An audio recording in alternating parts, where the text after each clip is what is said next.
Hello dears, welcome back to my channel. അപ്പോൾ ഇതാ ഈ ഒരു ഊളൻ ത്രെഡ് വെച്ചിട്ടൊരു സിമ്പിളായിട്ടുള്ളൊരു എംബ്രോയ്ഡറിയാണ് കാണിക്കുന്നത്. അതിനായിട്ട് ഞാനൊരു വയലറ്റ് കളർ ഊളൻ ത്രെഡാണ് എടുത്തിട്ടുള്ളത്. അതിങ്ങനെ വിരലിൽ വെച്ചിട്ട് ഒരു 15 വട്ടം ചുറ്റിയെടുക്കുന്നുണ്ട്. 15, 20, 30 വട്ടമൊക്കെ ചുറ്റിയെടുക്കാം. തിക്നെസ് എത്ര വേണം അത്രത്തോളം നിങ്ങൾക്ക് ഇങ്ങനെ ചുറ്റിയെടുക്കാവുന്നതാണ്. അപ്പോൾ അതിനെങ്ങനെ ചുറ്റിയെടുത്തിട്ട് നമ്മൾ എവിടെയാണോ അത് ആവശ്യമുള്ളത് അവിടെ ഒന്ന് വയ്ക്കുക. പിന്നെ ഞാൻ ഈ ഗ്രീൻ കളർ ത്രെഡ് എടുത്തിട്ടുണ്ട്. ഇതൊരു നോർമൽ ഗ്രീൻ അല്ല, വേറൊരു അക്വാ ഗ്രീൻ, അങ്ങനെ ആ ഒരു കളറിലുള്ളതാണ്. ആ നോർമൽ ഗ്രീൻ എൻ്റെ കയ്യിലില്ല, തീർന്നു പോയി. അതുകൊണ്ടാണ് ഇത് വെച്ച് അഡ്ജസ്റ്റ് ചെയ്തത്. അപ്പോൾ ആ ഒരു ത്രെഡ് 2 തുമ്പും ഒരേപോലെ കെട്ടിട്ടെടുത്തിട്ടുണ്ട്. അതിതാ ആ ഒരു എവിടെയാണോ വേണ്ടത് അവിടെ നമ്മളൊന്ന് ഫിക്സ് ചെയ്യാണ്. താഴ്ഭാഗത്ത് ഇങ്ങനെ ഒന്ന് കെട്ടി വെച്ചിട്ട് ഇതാ ഇങ്ങനെ ഒന്ന് ചുരുട്ടി പിടിച്ചിട്ട് ഇതാ ഇതുപോലൊന്ന് സ്റ്റിച്ച് ചെയ്തെടുക്കണം. നല്ല ടൈറ്റായിട്ട് സ്റ്റിച്ച് ചെയ്തെടുക്കണം. 1, 2 വട്ടം വേണമെങ്കിൽ ചെയ്യാവുന്നതാണ്. നന്നായിട്ടൊന്ന് ടൈറ്റ് ചെയ്തൊന്ന് കെട്ടിയെടുത്തിട്ടുണ്ട്. പിന്നീട് ആ സൂചി വീണ്ടും ഒന്ന് മുകളിലായിട്ട് ഒന്ന് ഉയർത്തിയെടുക്കണം. അപ്പോൾ ഇപ്പോൾ ടൈം ശരിക്കും പറഞ്ഞാൽ 3:30 ആയിട്ടുണ്ട്, രാവിലെയാണ്. അപ്പോൾ ഒന്നിൽ ഇരിക്കാൻ സമയം കിട്ടാത്തതുകൊണ്ട് ഉറങ്ങിപ്പോയി. ഒരു 12:30 ആയപ്പോൾ നല്ല ക്ഷീണം ഉണ്ടായിരുന്നുകൊണ്ട് ഉറങ്ങിപ്പോയി. പിന്നീട് ഒരു 3:30 എണീച്ചിട്ടാണ് റെക്കോർഡ് ചെയ്യുന്നത്. അതാണ് ഈ സൗണ്ടൊക്കെ ഒരുമാതിരി ഇരിക്കുന്നത്. എന്തായാലും മനസ്സിലാവുമെന്ന് വിചാരിക്കുന്നു. ആ സൂചി ഇതുപോലെ മുകൾ ഭാഗത്തുനിന്നും ഇങ്ങനെ ആ ഒരു തയ്ച്ച ആ ഭാഗത്തുനിന്ന് ഇങ്ങനെ കോർത്തെടുത്തിട്ട് താഴെ തയ്ച്ചില്ലേ അവിടെ സൂചിയുടെ പുറകുവശം ഉപയോഗിച്ച് ഇങ്ങനെ ചെയ്തെടുക്കുക. വീണ്ടും മുകളിൽ നമ്മൾ ആ തയ്ച്ച ഭാഗത്ത് ഇതുപോലെ എടുത്തിട്ട് വീണ്ടും സൂചിയുടെ മുകൾ ഭാഗം ഉപയോഗിച്ച് താഴോട്ടിങ്ങനെ ലെഫ്റ്റ് സൈഡിലോട്ടാണ് ഇങ്ങനെ എടുക്കേണ്ടത്. പ്രത്യേകം ശ്രദ്ധിക്കുക, ലെഫ്റ്റിലോട്ടാണ് താഴെ ഇങ്ങനെ എടുക്കേണ്ടത്. ലെഫ്റ്റ് സൈഡിലോട്ട് സൂചി ഇങ്ങനെ കയറ്റിയെടുക്കുക. അങ്ങനെ ഒരു പകുതി വരെ ചെയ്തതിന് ശേഷം പിന്നീട് റൈറ്റ് സൈഡിലോട്ടാണ് എടുക്കേണ്ടത്.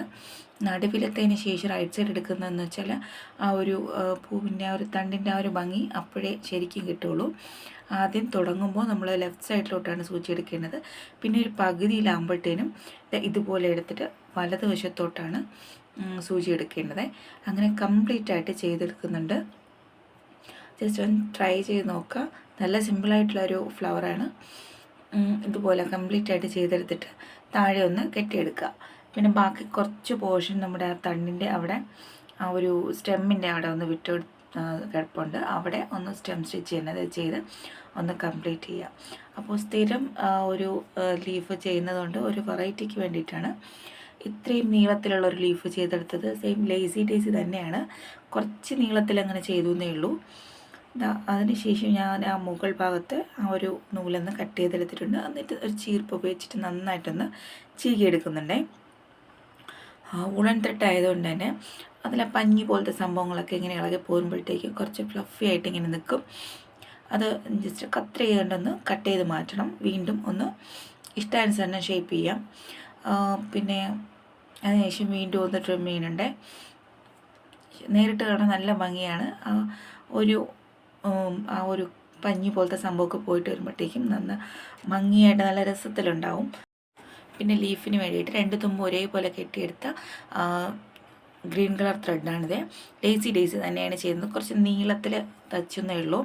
അപ്പോൾ ആദ്യം അടിവശത്തൊന്ന് കുത്തിയെടുത്തിട്ട് കുറച്ചധികം നീളത്തിൽ വേണം സൂചി കുത്തിയെടുക്കാനായിട്ട്, ശ്രദ്ധിച്ചാൽ മതി. അപ്പോൾ ഇത്രയും നീളത്തിനെടുത്തിട്ടുണ്ട്. എന്നിട്ട് സൂചിയുടെ പുറത്തുകൂടി നൂലിങ്ങനെ എടുക്കുക, വലിച്ചെടുത്തിട്ട് മുകൾ ഭാഗത്ത് ഇതുപോലെ ഒന്ന് ചെറുതായിട്ടൊന്ന് സ്റ്റിച്ച് ചെയ്ത് വെക്കുക. ഇതാണ് ലേസി ഡേസി. അപ്പോൾ കുറച്ചധികം നീളത്തിലെടുത്തു എന്ന് മാത്രമേ ഉള്ളൂ. ഇത് ചുരിദാറിലൊന്നും വലുതായിട്ട് വെക്കാറില്ല, കാരണം ഇത്രയും വലിയ പൂക്കളായതുകൊണ്ട് കുട്ടികളുടെ ഡ്രസ്സിലാണ് അധികവും ചെയ്യുന്നത്. അപ്പോൾ ചുരിദാറിൽ വെച്ചൊന്നും പറഞ്ഞാൽ കുഴപ്പമില്ല. എല്ലാവരും ഒന്ന് ട്രൈ ചെയ്ത് നോക്കുക. എൻ്റെ ചാനൽ ഇതുവരെയും സബ്സ്ക്രൈബ് ചെയ്യാതെ കാണുന്നവരുണ്ടെങ്കിൽ പ്ലീസ് സബ്സ്ക്രൈബ് ചെയ്ത് സപ്പോർട്ട് ചെയ്യണേ. ഇതുവരെ സപ്പോർട്ട് ചെയ്ത് എല്ലാവർക്കും ഒരുപാട് താങ്ക്സ് ഉണ്ട്. അപ്പോൾ ഇതാണ് എൻ്റെ ഫൈനൽ റിസൾട്ട്. വേറെ ഗ്രീൻ ആയിരുന്നെങ്കിൽ കുറച്ചും കൂടി ഭംഗിയുണ്ടായിരുന്നു. അപ്പോൾ ഇഷ്ടമായെന്ന് വിചാരിക്കുന്നു. ഇഷ്ടമായി ലൈക്ക് ചെയ്യാനും ഷെയർ ചെയ്യാനും സബ്സ്ക്രൈബ് ചെയ്യാനും മറക്കരുത്. Thank you for watching.